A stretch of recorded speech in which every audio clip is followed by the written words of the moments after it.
Everyone, अस्सलाम वालेकुम, नमस्ते, सत श्री अकाल एंड जय श्री राम। कैसे हैं आप लोग? आई होप आप लोग बिल्कुल ठीक होंगे और मैं भी बिल्कुल ठीक हूँ, एकदम बढ़िया। आज हम वीडियो देखने वाले हैं। वीडियो है ग़ज़वा-ए हिंद, हाउ मुल्ला प्रीचेज़ ग़ज़वा-ए हिंद फ़िलासफ़ी। सो ये वीडियो है आरिफ आजकिया की और इनकी ये वीडियो देख लेते हैं और फिर देखते हैं कि ये क्या कह रहे हैं इस वीडियो के ऊपर, ग़ज़वा-ए हिंद के ऊपर। एंड ये ग़ज़वा-ए हिंद जो है ना, वो अजीब सी एक सिचुएशन बन गई है जो कि मुझे भी आज तक समझ नहीं आई कि एक्चुअली ग़ज़वा-ए हिंद है क्या। चलें देख लेते हैं इस वीडियो में, जान लेते हैं कि एक्चुअली ग़ज़वा-ए हिंद है क्या। सो बिना देरी के चलते सो वीडियो की तरफ रिएक्ट करते हैं। So let's start. 1 2 3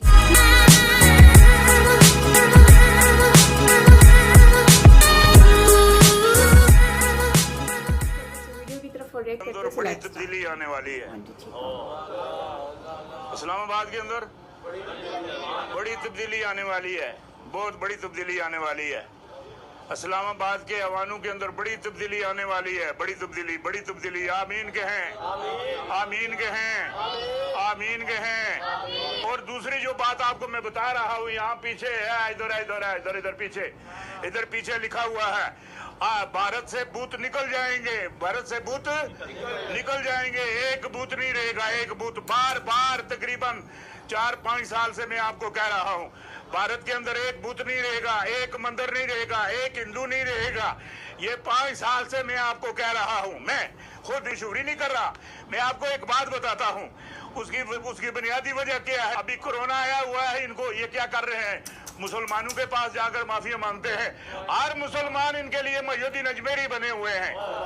हर मुसलमान मय्यदीन अजमेरी है। अजमेर शरीफ वालों ने 90,000 हिंदू मुसलमान किए थे, 90,000 हिंदू मुसलमान किए थे। अब वो वक्त आ गया है हिंदुओं का, हिंदू अपना बोरिया बिस्तरा चुकड़ जी। मैं अबलीस दा जेड़ा बोरिया बिस्तरा जन्नत अंदर सी ना, वो मैं बाहर कढ़िया। हुण मैं आज तुसां नाल वादा करदा, ए हिंदुआं दा जेड़ा बोरिया बिस्तरा है, अल्लाह मेहरबान होवे, अल्लाह मेहरबान होवे। अल्लाहु अकबर है, अल्लाहु अकबर है, अल्लाहु अकबर है, अल्लाहु अकबर है। बाहुक्म अलाई 2027 तक एक हिंदू नहीं नजर आने का। कौन है ये?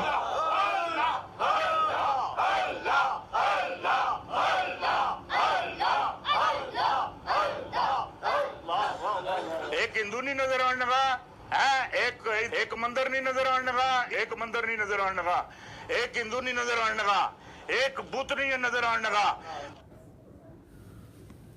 अजीज दोस्तों, अस्सलाम वालेकुम, नमस्ते, सत श्री अकाल, गुड आफ्टरनून। पीर पिंजर साहब की बकवास सुन ली आपने। ये इनकी प्लानिंग है। ये दो तरह से अटैक कर रहे हैं। एक तरफ मुसलमानों को ग़ज़वा-ए हिंद की तरफ आगे बढ़ा रहे हैं। इस वीडियो में नीचे जो टाइटल दिया गया है, ग़ज़वा-ए हिंद पीर पिंजर की तरफ से उनका टारगेट है। आपको याद होगा, मैंने याति नरसिंह आनंद जी का एक इंटरव्यू दिया था जिसमें वो खुल के कह रहे हैं कि 2029 में इंडिया में मुस्लिम प्राइम मिनिस्टर होगा। ये इनका एक एम है, लक्ष्य है। ये भारत में ग़ज़वा-ए हिंद लाना, तमाम हिंदुओं को ख़त्म करना, ये इनका अल्टीमेट एम है। मैं इसमें कोई एग्जेजरेशन नहीं कर रहा, लेकिन इनका जो तरीका है आप देख रहे हैं। भारत में, पाकिस्तान में, बांग्लादेश में हमने देखा, अफगानिस्तान में देखा, पाकिस्तान में देखा। अब भारत में जिस हिसाब से ये चल रहे हैं, ऐसे में मैं ये नहीं है कि मैं कोई डिवाइड पैदा कर रहा हूँ, लेकिन मैं तो नहीं कर रहा, ये मौलवी साहब कर रहे हैं। तो मुसलमान मेरे ऊपर तपने के बजाय जरा अपने मौलवियों को तो रोके ना। कई वीडियोस हैं मेरे पास, मौलवियों की कई वीडियोस हैं। मैं आपके साथ एक वीडियो अभी शेयर कर रहा हूँ, काफ़ी लंबी है, 11 मिनट की है। लेकिन आपको अगर वाकई इस टॉपिक पे इंटरेस्ट है तो इन मौलवी साहब की आप ज़रा ये बात सुने कि वो किस तरह भारत का नक्शा खींच रहे हैं आपके सामने, कि किस तरह बीजेपी, आरएसएस को किस तरह ये मुसलमानों को किस तरह बताया जा रहा है कि भारत में क्या हो रहा है, जरा सुनिए, फिर मैं इस पे अपना तबसरा कैफियत दूंगा। समझ लें जो हिंदुओं की है। हिंदू जो खास तौर पर ये आपने सुना जो राष्ट्रीय सेवक संघ है और संघ परिवार है जिनके मुख्तलिफ शेड्स हैं, उन्हीं का जो पॉलिटिकल विंग है जिसे बीजेपी कहते हैं, ये एक बहुत बड़ी ताकत है हिंदुस्तान में। और ये ताकत, इसके जो डांडे हैं, ये उस ताकत के साथ मिलते हैं जो औरंगजेब आलमगीर के साथ बरसरे पैकार है, मरहटा ताकत। ये जो मराठे हैं इनका भी कोई अपना एक यानी बड़े लड़ाका कौम है, बड़ा पोटेंशियल है और बड़ी ताकत, और इन्होंने मतलब इनके अंदर एक मज़ाहमत की ताकत है। औरंगजेब जैसे बादशाह को मुसलसल जिच करके रखा, उसे मेरा ख्याल है दिल्ली रहना नसीब नहीं हुआ। ये हर वक्त कहीं ना कहीं से इनकी छेड़कारियां जारी रही। इनकी सोच ये कि ये जो हिंदुस्तान है, धरती माता, आपने सुना होगा ये जय हिंद या धरती, वो जय हिंद उसी से निकला कि ये मां की तरह है, ये धरती माता। तो ये जो धरती माता है ये देवताओं की सरजमीन है, देवमालाई सरजमीन है, देवताओं की सरजमीन है। ये खास तौर पे जो हिमालय से नीचे ये सारा इलाका है, तो ये देवताओं की सरजमीन है। ये देवताओं की सरजमीन उसने दे दी है, मुंतकिल कर दी है, सपुर्द कर दी है देवताओं ने अपने मानने वालों को। मानने वाले कौन है? हिंदू। अब जो उनको मानता नहीं और यहां रहता है वो दरहकीकत पलीद है, नापाक है और उसको यहां रहने का कोई हक नहीं। ये इनकी सोच है। ये वो मजहबी सोच थी जिसने इनको मुसलसल औरंगजेब के साथ मुजामत पर मजबूर किया था। फिर औरंगजेब ने अपने तौर पर इनका काफी नाटका बंद किया, इनकी ताकत जो है वो खत्म की, तोड़ी, लेकिन बिल्कुल खत्म नहीं कर सका, दबाने में कामयाब रहा। औरंगजेब के बाद जब मुगलिया सल्तनत कमजोर हुई है, ये ताकत फिर उभरी है। और ये नबी सल्लल्लाहु अलैहि वसल्लम के दीन का ये वाला जो मामला, खास तौर पे उसका ये जस्टिस और अदल वाला मामला, हिंदुस्तान में जिस शख्सियत ने सबसे भरपूर तौर पर सबसे पहले समझा है वो शाह वलीउल्लाह रहमतुल्लाह हैं। और शाह वलीउल्लाह वो शख्सियत हैं जिन्होंने मरहटा ताकत के इस उभार को भी देखा और उन्हें यह भी नजर आया कि हमारी मरकजी हुकूमत यानी मुगलिया हुकूमत इसको रोक नहीं सकेगी, मुकाबला नहीं कर सकेगी। तो उन्होंने अहमद शाह अब्दाली को खत लिखा और हिंदी मुसलमानों की मदद के लिए उनको आमादा किया। ये जो अहमद शाह अब्दाली ने हमला किया था, इसके पीछे जो जहन है, जो मास्टरमाइंड है, जो जिनकी सोच कार फरमा है, उसके पीछे वो शाह वलीउल्लाह रहमतुल्लाह है। उन्होंने उन्हें दावत दी और बहरहाल अहमद शाह अब्दाली ने आके इनकी ताकत का जोर तोड़ा है। वगरना यह कि ये उसी वक्त मुसलमानों के साथ वो हो जाता, और वो जो हो जाता वो क्या है, वो उनकी सोच ये है कि हिंदुस्तान और स्पेन में मुसलमान बैक वक्त दाखिल हुए हैं सन 93 हिजरी में, और 1492 में स्पेन से मुसलमानों का खात्मा हो गया और हिंदुस्तान में ये अब भी बैठे हुए हैं। तो हम इनका वैसे ही खात्मा कर दें जैसे कि स्पेन से खात्मा हुआ था। तो बहरहाल अहमद शाह अब्दाली हमारे बहुत बड़े मोहसिन हैं कि जिन्होंने हिंदुस्तान के मुसलमान का तहफ़्फ़ुज़ किया और इस मराठा ताकत का सर कुचला। अलबत्ता कुछ अरसे के बाद ये फिर मुनज़्ज़म हो गए और अब इनके मुनज़्ज़म होने का दौर है। आज से यूं समझ लीजिए तकरीबन 80 साल 90 साल पहले जब खाकसार तहरीक उठी है तो हिंदू को एक खौफ महसूस हुआ, क्योंकि ये तकरीबन सेमी मिलिटेंट किस्म की एक तहरीक थी। बेलचा है तो बहरहाल बेलचा भी एक दर्जे का हथियार तो है ही, और उसके अंदर फिर ये कि चपरास चप भी है, यानी एक फौजी डिसिप्लिन भी है, नज़्मो ज़ब्त भी है। उससे हिंदू ने एक खौफ महसूस किया। उसके रिएक्शन में उन्होंने एक वैसी ही जमात बनाई, RSS राष्ट्रीय सेवक संघ, और वो भी एक सेमी मिलिटेंट किस्म की जमात, और उसकी उन्होंने तश्कील की। और इसमें वो वॉलंटियर्स लेते थे जो शादी भी ना करें, यानी अपने आप को हमा वक्ती तहरीक के लिए वक्फ कर दें, और उनको बिल्कुल ऐसे नहीं कि कोई तनख्वाहदार होंगे। उसका अगर नक्शा हो तो अब हिंदू हैं वो बात कहने को दिल नहीं करता, लेकिन ये कि समझाने के लिए कि वो यानी अपना आप को ऐसे वक्फ कर देते थे जैसे असहाबे सुफा ने अपने आप को वक्फ किया हुआ है। वो शादी तक नहीं करनी। और इसके दो कैडर्स होते थे, एक चालिक है, एक प्रचारक है। प्रचारक उनके मुबल्लिगीन जो बाकी लोगों को हिंदुत्वा की जो है वो दावत देने वाले, उभारने वाले, मजहब के लिए खड़ा करने वाले, और चालिक वो हैं जो उनके मुंतजमीन हैं, नाजिम वगैरह जो उनको चलाने वाले और चाल चलाने वाले, ये चालिक हैं। जिसकी शादी हो जाए वो इस बुनियादी कैडर से निकल जाएगा। जब उन्होंने पॉलिटिकल विंग बनाया तो वो फिर अब उसमें चले जाते। अभी आपने मोदी साहब ने शादी की हुई है लेकिन छुपा के रखी हुई है, बताई हुई नहीं है। ये वही चक्कर है सारा, जो इनका वो उनका जो न्यूक्लियस है फिर उसमें नहीं रह सकते कि जिसने शादी कर ली हो। तो ये है दर हकीकत वो मरट्टा ताकत जिसने फिर आरएसएस की सूरत इख्तियार कर ली। और इस वक्त इनके जुनून की कैफियत का अगर आपने अंदाजा लगाना हो, पहले तो उनकी ताकत का अंदाजा लगाएं। ताकत अगर उनकी देखनी हो तो बाबरी मस्जिद की शहादत देखें। कांग्रेस की हुकूमत है जो सेकुलर है, और उस हुकूमत में वो अपने लाखों वॉलंटियर्स को लेकर निकलते हैं। अच्छा आप जरा सोचिए, आप 1000 आदमी को मुश्तइल करके लेके आए ना सड़क पे, वो आपके कंट्रोल में रहेगा? वो वहां जाते ही पथराव करेगा, पता नहीं क्या क्या करेगा, जो आप नहीं भी चाहते वो शुरू कर देगा। लेकिन ये लाखों लोगों को लेके निकले हैं, कोई जलाव नहीं, कोई घेराव नहीं, कोई फितना नहीं, कोई फसाद नहीं। अयोध्या गए हैं, मस्जिद गिराइया वापस आ गए। जिस मकसद के लिए गए वो पूरा किया, उसके सिवा कुछ भी नहीं किया। इस हद तक डिसिप्लिन और ऑर्गेनाइज्ड लोग हैं। और अगर आपने देखना हो कि इनकी पेनिट्रेशन सोसाइटी के अंदर कितनी है, तो वो हिंदुस्तानी एंकर से पता चलेगा आपको। ये बात मैं क्यों कह रहा हूं, आपने उनको इन दिनों सुना होगा, वो माकूल लोग ही नहीं लगते, पागल जुनूनी लगते हैं ना। तो क्यों वो जुनूनी बने हुए हैं? ये जो टीवी एंकर्स होते हैं, ये तो दर हकीकत जो माशरे का ट्रेंड होता है उसके मुताबिक बोलते। ये ट्रेंड सेटर नहीं होते, ये माशरे को किसी रुख पर ढालने वाले नहीं होते। इन्होंने देखना ये होता है कि माशरे में क्या शय पसंद की जाती है, रेटिंग तो उससे बनेगी ना, लोग क्या पसंद करते हैं। तो अगर वो आपको जुनूनी सूरत में पागलपन के दौरे पड़े हुए नजर आते हैं उनके एंकर, तो दर हकीकत माशरे की डिमांड ये है, माशरा पागल हो चुका हुआ है। किसने किया है? उस राष्ट्रीय सेवक संघ ने किया है। और उसी का मजर ये है कि ये इलेक्शन जीता है, नरेंद्र मोदी इलेक्शन जीता, जो पूरी दुनिया में बैन था, डिक्लेयर्ड टेररिस्ट। इसलिए कि गुजरात में जो कुछ उसने मुसलमानों के साथ किया, अमेरिका में तो इसका दाखला मना था।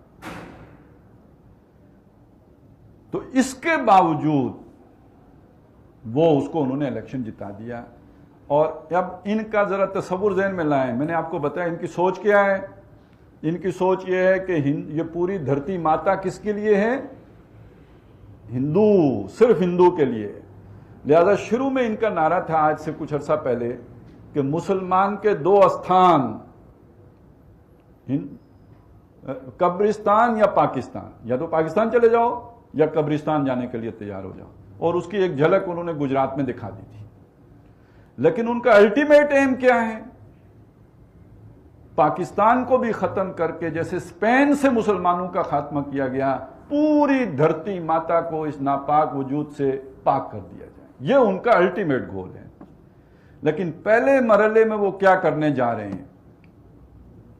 इस वक्त आइन साजी में, चूंकि हिंदुस्तान का आइन सेकुलर आइन है, वो ईसाइयों को, मुसलमानों को, सबको इक्वल राइट्स देता है, यानी बराबर के शहरी हैं।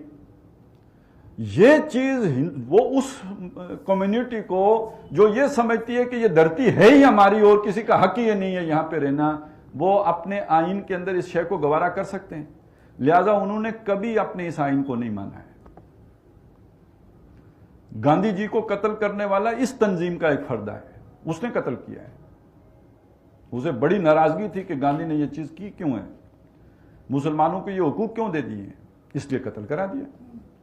वो इस आइन को नहीं मानते और वो चाहते हैं कि आइन के अंदर तब्दीली की जाए। और इस तब्दीली के रास्ते में बस एक रुकावट बाकी है, 2/3 अक्सरी। क्योंकि एक तो उन्हें चाहिए होता है कि जो भी उनकी रियासतें हैं, शायद 29 हैं या 30 हैं, उनमें से आधी रियासतें उस तरमीम के हक में हो, वहां अक्सरियत आपको हासिल हो, तो 22 में अक्सरियत हासिल है, वो मसला ही नहीं। दूसरा, इनकी एक, जैसे हमारा सेनेट है और कौमी असम्बली है, तो इनकी लोकसभा है, कौमी असम्बली, और ऊपर राज्य सभा है। तो राज्य सभा तो मुंतखब होके आएगी सारी की सारी, जो है वो वहां से सूबों से, वो तो उनके अक्सरियत हो ही जाएगी। लोकसभा में उन्हें 2/3 अक्सरियत चाहिए। ये आखिरी रुकावट है।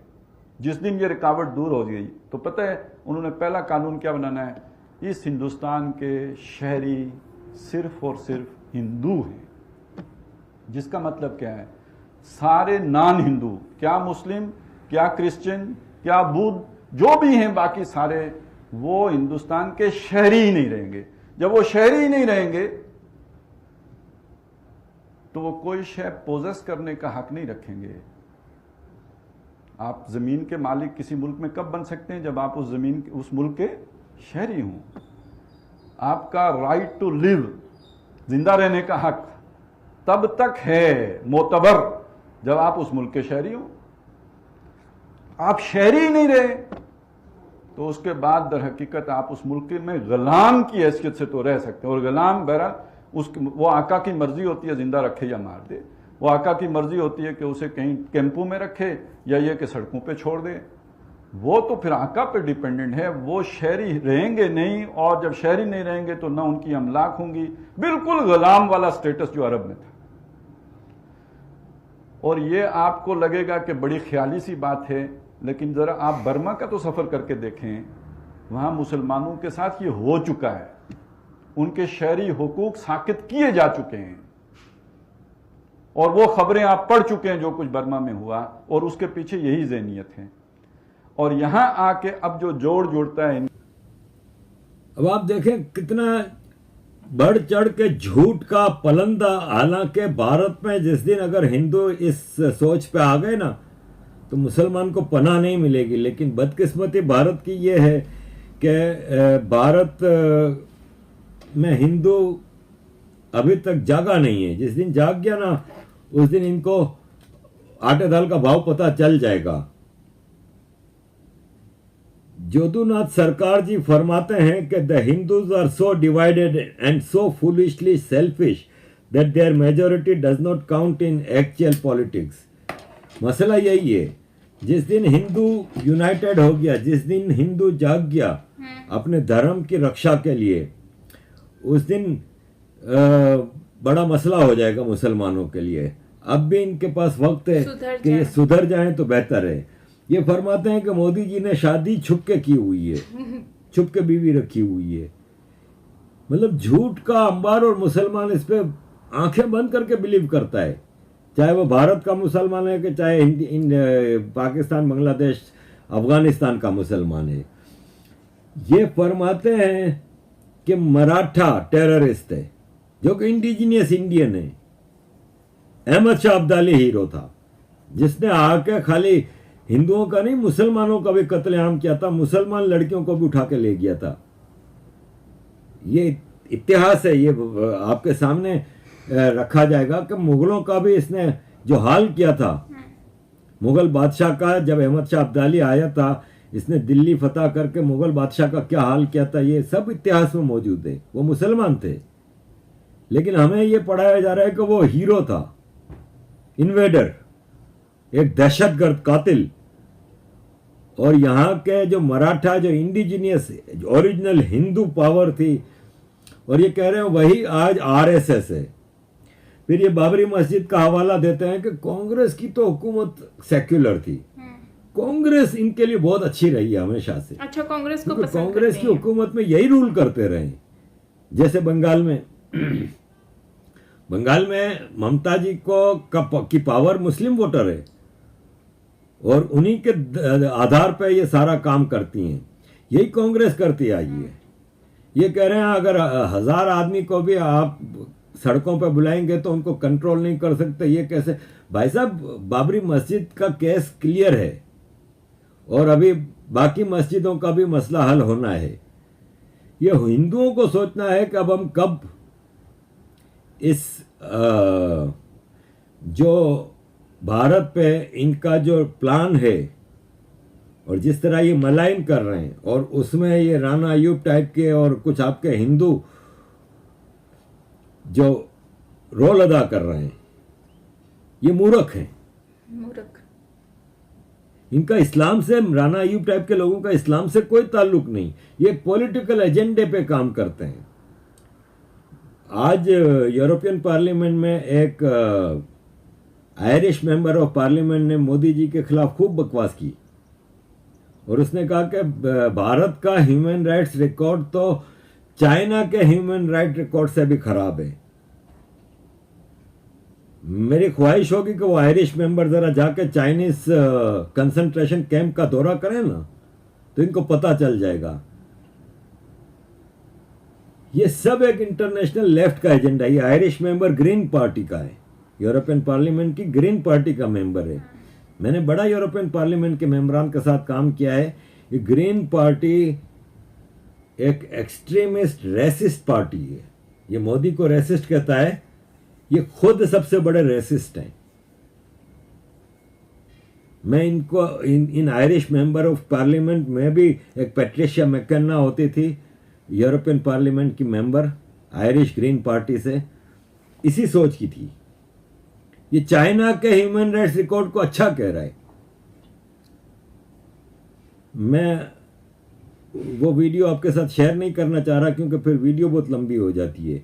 मैं यहाँ पे इन साहब की जो मैंने आपको बताया कि ये कह रहा है कि भारत में ओनली हिंदू एजेंडा पे काम हो रहा है और जिस दिन मोदी जी की 2/3 मेजोरिटी आ जाएगी तो ये हिंदू सारे को हिंदू कर देंगे, मुसलमानों से खाली कर देंगे। ये बकवास कर रहा है। ये भारत देश में हिंदू, मुस्लिम, सिख, ईसाई सब मिलजुल के रह रहे हैं और ये हमारे मुसलमानों के लिए बेहतर है कि ऐसी बकवासियात का बढ़ के आगे जवाब दें और ऐसे मौलवियों को समझाएं, सिखाएं, सबक सिखाना चाहिए। सही। भारत में रहने वाले हिंदुओं का भी फर्ज है कि वो आगे बढ़ के अपने धर्म, अपने बिलीफ की रक्षा करें और मुसलमानों का बढ़ के आगे फर्ज है कि वो बताएं कि हम इस देश के वफादार हैं, धर्म हमारा पर्सनल मैटर है। सही बात। जिस दिन ये हो गया उस दिन भारत में मुसलमानों को हिंदू और ज्यादा बढ़ चढ़ के गले लगाएगा। अभी तो आपको अपीजमेंट मिली हुई है इस देश में, लेकिन जिस दिन कि जो बंगाल में हुआ वो ट्रेलर था और आगे सूरत हाल आपने संभालनी है। मैं अगेन कह रहा हूं कि मैं किसी को भड़का नहीं रहा, लेकिन मैं आपको आपके भगवानों का मैसेज दे रहा हूं कि भगवानों का मैसेज था कि self defence is most important right of every man in this world. हर इंसान को सेल्फ डिफेंस का हक है और आपका सेल्फ डिफेंस आपके हाथ में है। आप जब तक अपनी पावर शो नहीं करोगे तब तक भारत में ये सब होता रहेगा। आपको अपनी पावर शो करनी है। मुस्लिम एरिया से पुलिस वाले एक मुस्लिम को अरेस्ट नहीं कर सके, अपनी जान बचा के भागना पड़ा। सारा मुस्लिम मॉब जमा हो गया एक साथ। ये सोचने का मुकाम है। कोरोना के एसओपीज के ऊपर अमल कराने के लिए कितनी तकलीफ हो रही है पुलिस को, ये आपको अच्छी तरह पता है। एक और वीडियो में आपको बता रहा हूं जिसमें करण थापर फरमाते हैं कि ये जो शाही स्नान हुआ है कुंभ मेले का, ये वजह है। तो उस पर भी मैं एक वीडियो बना रहा हूँ। फिर वक्त मैं आपको ये बता रहा हूँ कि ये मुस्लिम मौलवियों का क्या मैसेज है आम मुसलमानों के लिए। और भारत का मुसलमान पाकिस्तान के इन सारे मौलवियों की वीडियोस देखता भी है और एक दूसरे से शेयर भी करता है और उस पर बिलीव भी करता है। तो भारत के मुसलमानों के लिए बेहतर है कि वह आंखें खोल लें, ये ज़रूरी है। अजीज दोस्त, ज़रा गौर कीजिएगा। और अगेन मैं कह रहा हूँ, भड़का नहीं रहा, लेकिन समझ के हिंदू और मुसलमान दोनों को भारत की बेहतरी के लिए किरदार अदा करना पड़ेगा। Thank you very much for watching. Keep supporting. जय हिंद, जय श्री राम। मैं खुल करके रद्द करना चाहता हूँ, हुकूमत वक्त से कहता हूँ, ऐसे कुत्तों के गलों में अपने पट्टे बांध लो। और ये कहता है बलिदान की बात, तुम्हारी माओ ने इतना जिगर तुम्हारे अंदर दिया ही नहीं कि तुम मरने के लिए तैयार हो। बुलाओ अपनी कौम को और फिर हम बताते हैं अजमत रिसालत पर कौन कुर्बानी देता है। अभी अगर मैं हिंदुस्तान के नौजवानों को आवाज दे दूं तो पूरी दिल्ली की सरजमीन भर जाएगी इंशाअल्लाह। क्या तुम मेरी इस बात पर आवाज देकर लब्बैक कहते हो कि अगर हुकूमत वक्त ने उस मलऊन को गिरफ्तार नहीं किया या अजमत रिसालत पर भौंकने वालों के गले में पट्टा नहीं डाला तो हिंदुस्तान के हर कोने से मुसलमान अपने सर पर कफन बांधकर दिल्ली पहुंचे। आप तैयार हैं इस बात के लिए? इंशाअल्लाह अज़ीज़। वो पंडित अपने बुज़दिलों को जमा करने की कोशिश कर रहा है। तुम्हारे साथ कौन होगा? प्राइम मिनिस्टर आएगा, होम मिनिस्टर आएगा, सीएम आएगा, ये सब उसी कोठे के लोग हैं। ऐ मुसलमानों, फख्र के साथ आना, तुम्हारे साथ कोई अहले सियासत नहीं आएगा। तुम्हारे पीठ पीछे रसूलुल्लाह की जात होगी और तुम्हारे सर पर अल्लाह रब्बुल इज्जत की इनायत होगी। अल्लाह और उसके रसूल के भरोसे पर हम जाएंगे इंशाअल्लाह। और याद रखना, ये सिर्फ जज्बात की बातें नहीं, जोश की बातें नहीं। मैं अपना एक पैगाम रिकॉर्ड करना चाहता हूं। अगर उस मलऊन और उस खबीस नमरूद की औलाद तक मेरी ये बात पहुंच सकती है तो पहुंचा दी जाए। तुमने बहुत भौंक लिया अपनी मंदिर में बैठ करके, तुम प्रेस क्लब ऑफ इंडिया में बैठ करके बहुत भौंक लिए। कुत्ते आपस में अपनी गली में बहुत भौंकते हैं। मेरे इस मैसेज को उस मलून तक पहुंचा दें। अगर जरा बराबर भी दम खम है तुम्हारे अंदर, तुम्हारी माँ ने अगर दूध पिलाया है तुमको, तो अब मैं मुनाजरे का चैलेंज नहीं दे रहा हूं, डिबेट भी नहीं करूंगा, बातचीत भी नहीं करूंगा। आओ, मैं ऐलान करता हूं, 8 दिन के अंदर तुम दिल्ली पहुंचो, किसी मैदान में पहुंचो, अपनी सारी मुकद्दस किताबें लेकर के आओ। इंशाअल्लाह अज़ीज़ ये फकीर कुरान पाक लेकर हाजिर होगा। हम आएंगे, तुम अपने सारे गुरु घंटालों को लेकर जमा हो जाओ। मैं मुनाजरे का चैलेंज नहीं दे रहा हूं, तवज्जो चाहता हूं। मैं डिबेट करने की बात ही नहीं कर रहा हूं। ये न्यूज एंकर जितने दज्जाली मीडिया, वो भी सुन लें। अपने डेस्क पर बैठ करके टट्टू लोगों को लड़ाते रहते हैं, वो भी सुन लें। कुरान, इस्लाम, रसूल की जात पर हमले कराने के लिए जरखरीद लोगों को बिठाते हैं, वो भी सारे न्यूज एंकर, ये पंडित सब जमा हो जाए मैदान में। ये फकीर कादरी हाजिर होगा। एक बड़ी आग जलाई जाए, आग लगाई जाए। मैं उससे कहता हूं, मैं भी आग में दाखिल होऊंगा, तू भी आग में दाखिल हो जा। जो सलामत रहेगा उसका दीन हक पहचाना जाएगा।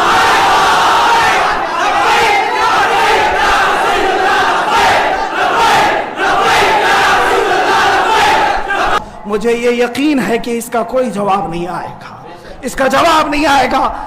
हिजड़ों के पास इस तरह की कोई बात का जवाब नहीं होता। इनकी माओ ने इतना दूध ही नहीं पिलाया।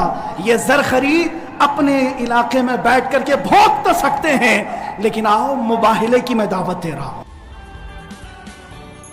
अच्छा, तो गाइस ये वीडियो है और इस वीडियो में आरिफ आजाकियान ने बहुत अच्छा एक टॉपिक लिया है जो कि मुझे बहुत ज़बरदस्त लगा। टॉपिक बहुत ही अच्छा है कि ये जिस तरह से डिस्कस कर रहे हैं और रियलिटी को आगे लेकर आ रहे हैं, लोगों को जगाने की कोशिश कर रहे हैं। वो लोग जो लोग सो चुके हैं उनको पता नहीं है कि ये एक्चुअली जो इस्लाम के नाम पर और दीन के नाम पर और मज़हब के नाम पर हमें जो ये अपनी किताबें बनाकर, हमें अपनी कहानियाँ बनाकर लोग ये जो मौलवी हजरात हैं ये हमें सुना रहे हैं, एक्चुअली ये है क्या? ये इमोशनल होकर करके लोगों को जो है वो गलत रास्ते पे लेके जा रहे हैं, गलत डायरेक्शन पर लेके जा रहे हैं। तो ये चीज़ मुझे समझ नहीं आती कि लोग इनको सपोर्ट कैसे करते हैं, इनकी बातें बर्दाश्त कैसे कर लेते हैं और इनको सुन कैसे लेते हैं। जो फर्स्ट में जनाब कह रहे हैं कि जो है वो आने वाले वक्त में जो है वो 24 और 27 तक जो है वो कोई भी हिंदू नहीं बचेगा, एक हिंदू भी नहीं बचेगा। तो भाई वो जाएंगे कहाँ पर? अगर बचेंगे नहीं तो जाएंगे कहाँ पर? और ये सारी पागलों वाली और जाहिलों वाली बातें हैं कि कोई बचेगा नहीं, वो चला जाएगा। तो इस तरह के लोग जो होते हैं ना, वो बेसिकली जहनी नफ्सियाती होते हैं और दूसरों को भी नफ्सियाती होने की ट्रेनिंग देते हैं। तो ऐसे लोगों से तो दूर ही रहना चाहिए और ऐसे लोगों की शक्ल भी ना देखो तो वो ज़्यादा बेहतर है। लेकिन आफरीन है उन लोगों को, मतलब कि उनके ऊपर बहुत ही बड़ी, मैं तो हैरान हूँ उन लोगों पर। यार ये लोग, उनकी हिम्मत देखो कि वो इस तरह के आदमी की गलत बातें सुन रहे हैं और सुनकर वो उस पर नारे भी लगा रहे हैं। तो कितना इन लोगों का माइंड जो है वो इनका वॉश कर दिया है उन्होंने। दूसरी बात, हिंदुस्तान में कह रहे हैं कि मुस्लिम्स जो हैं वो उनको या तो उनके लिए कब्रिस्तान है या तो पाकिस्तान है। यार एक बात समझ नहीं आती, पाकिस्तान से ज़्यादा तो मुस्लिम जो हैं वो इंडिया में रहते हैं। अब उन लोगों की कितनी मतलब प्रॉपर्टीज़ भी हैं, हर चीज़ है, वो जिस तरह से मैं देखती हूँ सब लोग बहुत अच्छे से रहते हैं। तो ये इस तरह की पंचायतें और इस तरह से एक दूसरे के दिलों में मैल भरने वाली कहानियाँ जो है, ये मुझे समझ नहीं आती कि ये क्यों ये लोग कहानियाँ इसमें दिखाने की कोशिश कर रहे हैं। और मोदी जी की कह रहे हैं कि शादी चुपके से हुई है। ये सच है कि मोदी जी की शादी हुई है और उनकी वाइफ भी हैं, लेकिन अब वो पता नहीं डाइवोर्स्ड हैं कि नहीं हैं, लेकिन वो लोग साथ में नहीं रहते, ये सबको पता है। हमने उन पर रिएक्ट भी किया था उनकी वीडियो पर और उनकी मिसेस को भी देखा था। आई डोंट नो, आप कमेंट में बताइएगा कि वो डाइवोर्स्ड हैं या फिर अभी भी उनके हैं, लेकिन वो मिलते नहीं है, इतना मुझे पता है। मतलब उनके साथ नहीं रहती हैं वो। लेकिन वही बात आ जाती है कि ये उनका पर्सनल मैटर है, अगर उन्होंने करके भी रखी हुई है या फिर उनका मतलब कि बताते नहीं हैं, तो ये उनकी अपनी पर्सनल चॉइस है। हम कौन होते हैं उनको बोलने वाले कि भाई तुमने की है कि नहीं की है, या फिर रखी है कि नहीं रखी। तो ये उनकी अपनी पर्सनल चॉइस है।